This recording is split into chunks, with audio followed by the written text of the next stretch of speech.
They wanted the human problem solved without risking their own people or admitting their own failure. The vote was called. The motion to authorize Dravix hiring passed by a narrow margin. Several species voted against it. Others abstained. The council's unity continued to fracture. Ambassador Hygiene received the news while still aboard the Indomitable in Earth orbit. She stood on the bridge with Captain Dayoon, watching as human ships escorted captured council vessels to secure moorings. The battle was won, but the war was far from over. "The Dravix are serious," Dayon said, pulling up intelligence files on the mercenary species. "They've never lost a contract. 40 warships commanded by Warlord Vex. They're not council military trained in peacekeeping. They're actual soldiers." Hygen studied the data. The Dravix had a reputation across the galaxy. They fought wars for species too weak or too cowardly to fight for themselves. They were good at it. Very good. "How long until they arrive?" she asked. 2 weeks, maybe 3 if we're lucky." Hygen turned to leave the bridge. "Then we have 2 weeks to prepare. Alert Colonel Minho. Tell him we need to assume they've studied our tactics from the first battle. Whatever worked against the council fleet might not work against professional mercenaries." As she walked through the ship's corridors, crew members saluted her with fierce pride. They had won an impossible victory. But Hygen could not share their celebration. She knew that the first battle had been against an overconfident enemy that had not fought a real war in centuries. The next battle would be different. On Earth, Colonel Minho gathered his command staff. He looked older than he had 2 weeks ago. The stress of the battle and the knowledge of what was coming had aged him, but his eyes remained sharp. "The Dravix will not make the same mistakes Thex made," he told his officers. "They'll expect our ambush tactics. They'll scan for hidden weapons. They'll try to draw us into open battle where their numbers and firepower matter." Lieutenant Park spoke up. "And how do we fight them?" Minho smiled grimly. "By changing the rules again. They expect us to defend Earth like we did before, so we won't. We'll take the fight to them." His staff exchanged confused looks. "Sir, our ships are smaller and less powerful. Meeting them in open space seems like suicide." "Which is exactly why they won't expect it," Minho replied. He pulled up a star chart showing the space between Council territory and Earth. "We have assets in place that the Dravix don't know about. Thanks to Ambassador Hygen's diplomatic work during the past 2 weeks, we have new friends." A holographic message appeared, and Kess's face filled the display. The young Talvani looked nervous but determined. "Colonel Minho, my government, has agreed to provide intelligence support. We cannot send military forces without openly breaking from the Council. But we can tell you where the Dravix fleet will travel and how they plan to fight." Another message activated. Ambassador Morvin of the Shevek appeared. "The Shevek stand with humanity. We can provide rare materials for your weapons. It is not much, but it is what we can offer without declaring open war on the Council." More messages played. A dozen species, some that had spoken up in the Council chamber, and others that remained silent publicly, pledged covert support. None could openly ally with Earth without risking Council retaliation. But all of them saw in humanity's resistance a chance for change. The galaxy was shifting. The absolute authority of the Council was cracking. Species that had accepted subjugation for centuries now questioned whether it was necessary. The humans had shown that resistance was possible, that the mighty Council could bleed. Juan worked around the clock in the orbital shipyards, incorporating captured Council technology into human designs. The enemy's own weapons, reverse-engineered and improved. She created hybrid ships that combined human tactics with alien firepower. On Mars, Administrator Hyunwoo organized the colony's defense. If the Dravix broke through Earth's forces, Mars would be next. He would not let his people be unprepared. Every colonist trained for combat. Every dome became a fortress. Mars had been built by stubborn people who refused to quit. They would defend their home the same way, in Council space. Warlord Vex received his contract and studied the intelligence files on humanity. He read about the Battle of Earth with professional interest. The humans had fought well, he admitted, but they had fought against soft Council forces that had forgotten what war meant. The Dravix had never forgotten. War was their culture, their religion, their entire purpose. They had fought in 100 conflicts across the galaxy. They'd never been defeated. Vex looked at his fleet commanders during their briefing. Humans are clever. They use unconventional tactics. They fight with desperation and creativity. All of this is useful to know. Paused, his predator's eyes sweeping across his officers. But cleverness means nothing against overwhelming force properly applied. We will not give them time to prepare ambushes. We will not allow them to dictate the terms of engagement. We will strike hard, strike fast, and crush their will to resist. His officers roared their approval. The Dravix fleet began final preparations for their journey to Earth. 40 warships crewed by soldiers who lived for battle. They would teach these humans what real war looked like, but what the Dravix did, not know what the Council had failed to understand, was that humans had been teaching each other about real war for 10,000 years. The Dravix thought they were experts in violence. They were about to discover that humans had perfected violence long before reaching the stars. The 2-week countdown began. Both sides prepared. Both sides planned. And across the galaxy, countless species watched and waited to see if humanity's first victory had been luck or the beginning of something that would change the cosmic order forever. The Dravix fleet entered human space with the confidence of warriors who had never known defeat. 40 warships, each one bristling with weapons and crewed by soldiers who had trained for combat since childhood. Warlord Vex stood on the bridge of his flagship Bloodfang, watching the tactical displays with Predator's eyes. "Deploy scouts," he ordered. "I want full sensor coverage. If the humans have prepared any surprises, I want to know about them before we engage." His tactical officer acknowledged the command, and 6 smaller vessels detached from the main fleet. They spread out, scanning space ahead for hidden weapons platforms or disguised ships. The scouts found some exactly where Vex expected them to be. He smiled. The humans were predictable after all. "Mark those positions and continue advance," Vex commanded. "Target those platforms with long-range missiles. Destroy them before they can threaten us." The Dravix fleet opened fire from a distance, destroying human weapons platforms that had been carefully positioned near Mars' orbit. Explosions bloomed in the darkness of space. The humans had tried the same ambush tactics that worked against the Council fleet. But the Dravix were not soft Council soldiers. They knew how to fight. Vex felt satisfaction. Humans had won victory and thought they understood war. He would teach them better. But Colonel Minho watched from Earth Command with no concern on his face. "They're destroying the platforms exactly as predicted.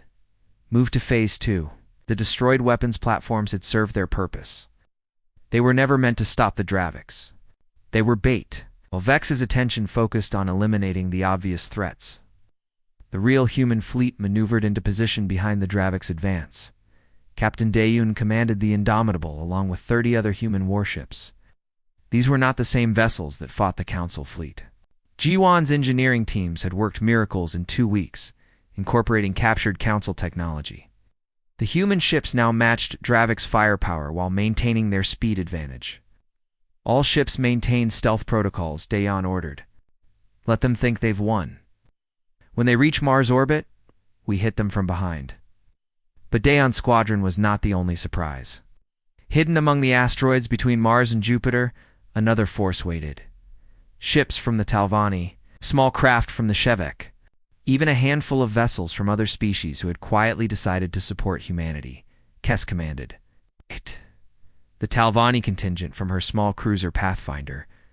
Her hands trembled slightly on the controls. Her people had accepted Council dominance without a fight. She was about to openly defy that same Council by fighting alongside humans. If she survived, she would likely be executed as a traitor. But watching the humans refuse to bow had awakened something in her. Some species were worth helping, even at terrible cost. The Dravix fleet reached Mars orbit and prepared to bombard the colony. Vex wanted to break human will by destroying their settlements one by one. He raised his hand to give the bombardment order. That's when the real battle began. Dayon's fleet dropped their stealth and opened fire on the Dravix rear. At the same moment, the Allied ships hidden in the asteroids attacked from the flanks. The Dravix found themselves surrounded by enemies on 3 sides. Vex snarled in fury. "It's a trap. All ships, defensive formation. returned fire. But the human tactics had evolved. During the first battle, they fought desperately with whatever they had. Now they fought with captured Council technology, knowledge. From allied species, in 2 weeks of intensive training, G1's hybrid ships unleashed weapons the Dravix had never seen before. Human tactics combined with alien firepower created devastating combinations. The Indomitable flew straight into the Dravix formation. And this time, Daon had more firepower to work with. His enhanced weapons tore through Dravix shields that should have held. His missiles used Talvani guidance systems that made them nearly impossible to intercept. His ship survived hits that would have destroyed the older human vessels. Target their command ship, Daon ordered. Take down Vex and watch their formation collapse. 3 human ships concentrated fire on the Bloodfang. Vex's flagship shuddered under the assault. His shields failed, and hull breaches vented atmosphere into space. The mighty warlord grabbed his command chair to keep from being thrown across the bridge. "How are they this strong?" Vex roared. "They defeated the Council fleet just 2 weeks ago. Where did they get this technology?" His tactical officer had the answer, and it made everything worse. "Oh, sir. "I'm detecting Talvani weapons signatures. Shevek power systems. The humans have allies. Other Council species are helping them." That changed everything. The Dravix had been hired to fight humans, not to start a war with multiple Council species. If they killed Talvani or Shevek soldiers, they would face consequences far beyond this single battle. Vex made a tactical decision. All ships concentrate fire on human vessels only. Avoid engagement with allied species. We'll destroy the humans and withdraw. But Kess had anticipated this. Her Talvani ships deliberately flew in front of human vessels, using themselves as shields. The Dravix could not fire on their primary targets without hitting Council species. And if they did that, the entire political situation would explode. The Dravix fleet tried to regroup, but human ships harassed them from every angle. Unlike the Council fleet that relied on orderly formations, the Dravix were experienced warriors who adapted quickly. They began to give as good as they got. The battle devolved into brutal close-quarters combat. Ships from both sides took terrible damage. The human destroyer Morningstar exploded, killing all 140 crew members. The Dravix cruiser Bloodstorm lost main power and drifted helplessly. Casualties mounted on both sides. Administrator Hyunwoo watched from Mars as the battle raged above his colony. When a damaged Dravix ship tried to crash land on Mars to escape, he ordered the surface batteries to open fire. The Dravix had come to destroy human homes. They would find no mercy here. The battle lasted 6 brutal hours. Neither side could gain decisive advantage. The Dravix were better trained and more experienced. The humans fought with desperate courage and had technological parity now. The allied species provided crucial support that prevented the Dravix from using their numbers effectively. Finally, Warlord Vex made the calculation that saved his fleet. He had lost 12 ships completely. 18 more had heavy damage. His casualty count exceeded 20,000, killed or wounded. The humans had lost 9 ships and perhaps 4,000 dead. But more importantly, the political situation had become impossible. "Open a channel to the human commander," Vex ordered. His pride screamed against it, but his tactical sense overrode his pride. "This is Warlord Vex. I request a ceasefire to discuss terms." Colonel Minho appeared on the holographic display. He looked exhausted and old, but his voice remained steady. "We're listening." "The Dravix withdraw from this conflict," Vex said. "Our contract with the Council is void. You have proven yourselves worthy opponents. There is no honor in continuing a battle that serves only Council pride." It was the closest thing to a surrender that the Dravix had ever offered. They were not defeated, but they acknowledged they could not win. More importantly, they acknowledged human strength. Minho nodded slowly. "Take your wounded and go, but leave the intact ships behind. Consider it payment for the damage you've done." Vex wanted to refuse, but he had no leverage. 6 of his damaged ships that could not make the journey home stayed behind. They would provide more technology for human engineers to study. The Dravix fleet limped away from human space, their reputation for invincibility shattered. News. The second battle spread across the galaxy even faster than the first. The mightiest Dravix, undefeated in 100 conflicts, had withdrawn from human space. And they had done so because other Council species had openly supported humanity.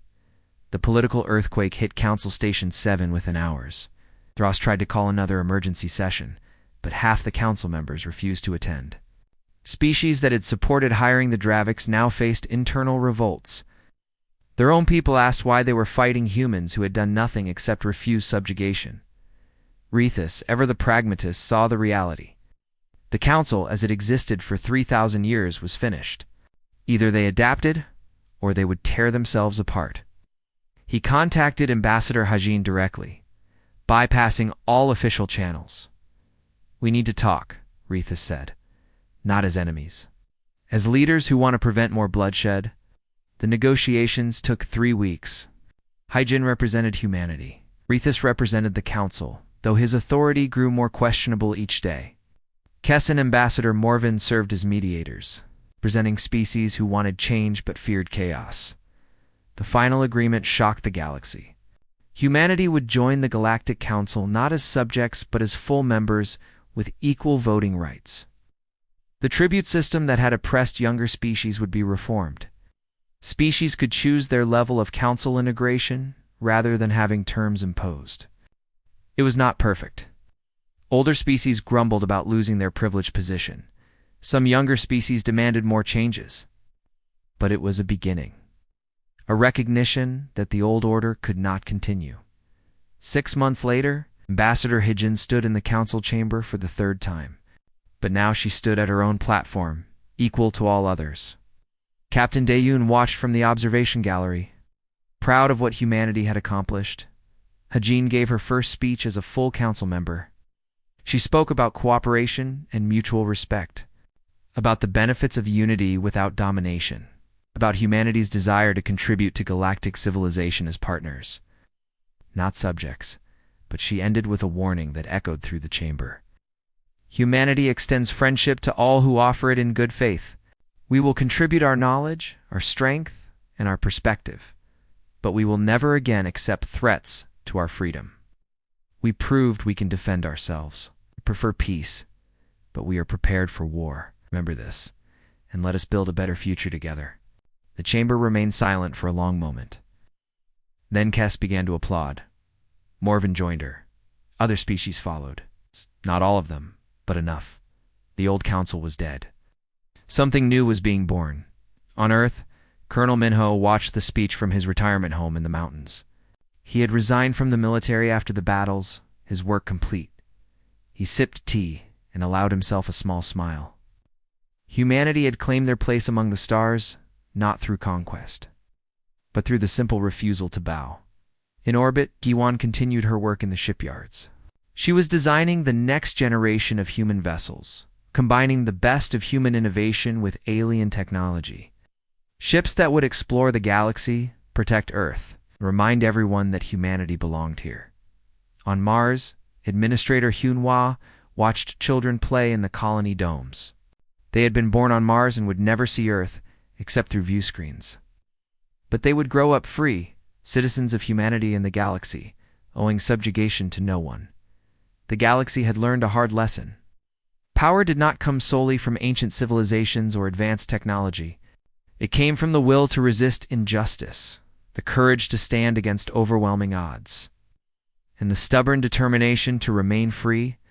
The Galactic Council would never forget the day humanity said no, and neither would the dozens of species who watched and learned that resistance was possible. The old order had fallen. A new age had begun, and it started because one species refused to accept that might makes right.